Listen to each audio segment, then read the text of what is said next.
Welcome to the next class, continuation of our first chapter, Nicobobinus. So the previous class we have stopped with the part that they both set off to find the land of dragons. So now we are continuing with that. I shall read it first. That's of page number 16. So they set off through the early morning town. When they got to the end of the narrow street where they lived, they met a night watchman who said, "Where are you two going at this hour?" "We are going to look for the land of dragons," said Nicobobinus. "You can't do that at this time of the morning," said the night watchman. But before he could grab them, Rosie and Nicobobinus were sprinting away as fast as they could. So in the early morning, they both set off. Set off means they left. When they both reached at the end of the street, they met a night watchman. When he saw two children early in the morning unexpectedly, he asked, "Where are you going?" Then Nicobobinus said, "We are going to find the land of dragons." Then the watchman said, "You can't do that now early in the morning." But before he could catch them, they both ran as fast as they could.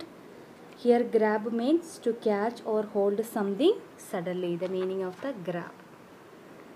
Come to the next paragraph.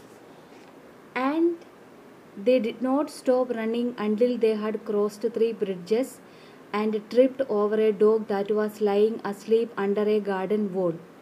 Rosie's bottle of lemonade smashed against the wall, and the dog leaped to its feet, barking as if it had thought dog's doomsday day had arrived. For a moment they were sure it was going to bite them, but then it noticed the 2 buns that had rolled into the gutter, and it wolfed them down, barked thank you, and ran off to tell its friends. "We are not going to get far without supplies," said Rosie gloomily.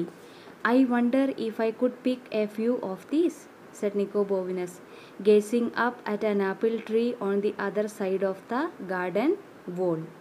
"Of course you can," said Rosie. "Stand on my shoulders."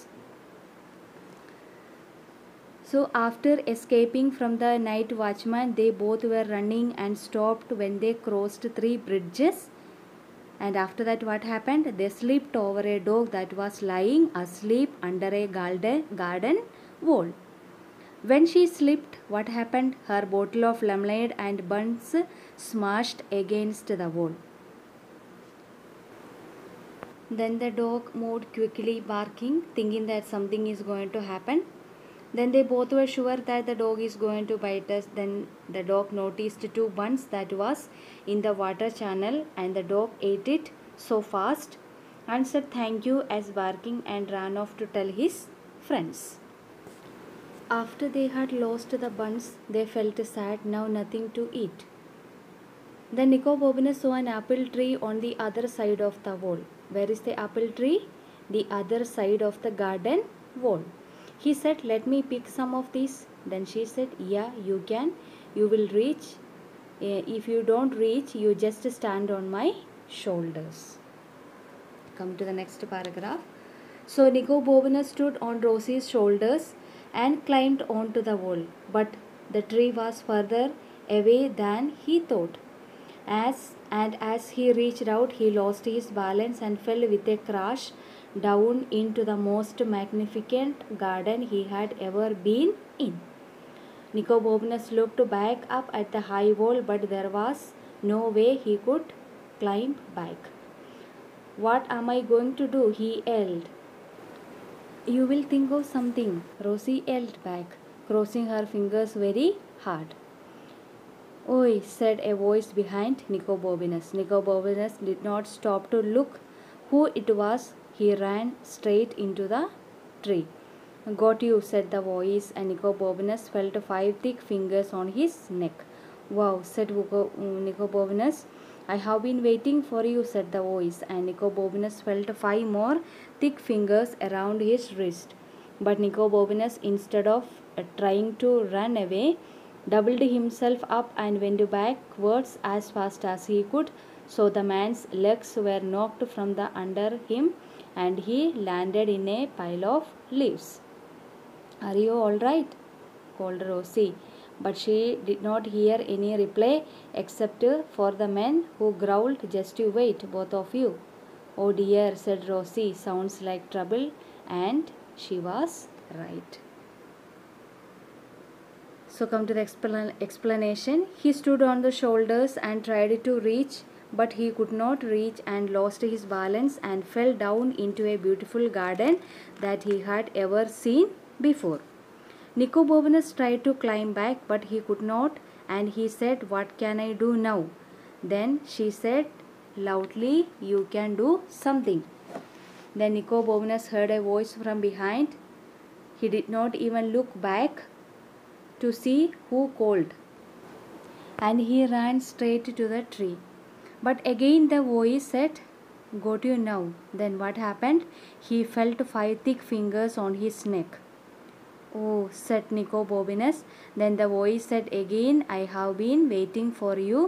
Then again he felt 5 more thick fingers on his wrist. But what Nicobovinus did, instead of running, he doubled himself and went backwards as fast as he could and escaped from the man, and Nicobovinus fall down into the heap of leaves. Pile means heap. Then Rosie asked, "Are you all right?" But she did not get any reply except the man's angry murmur. Growled means angry, anger, murmur. The man murmured that said, "You just wait, both of you." Then she said, "Oh dear." She felt that something is going on and he is in trouble. So this is the class of today. You just read and understand the chapter. I know it is difficult to see and read from the video, but with the limitations we are doing it. So you just read and understand it, and we'll continue with the continuation of the part tomorrow. Take care and read the chapter.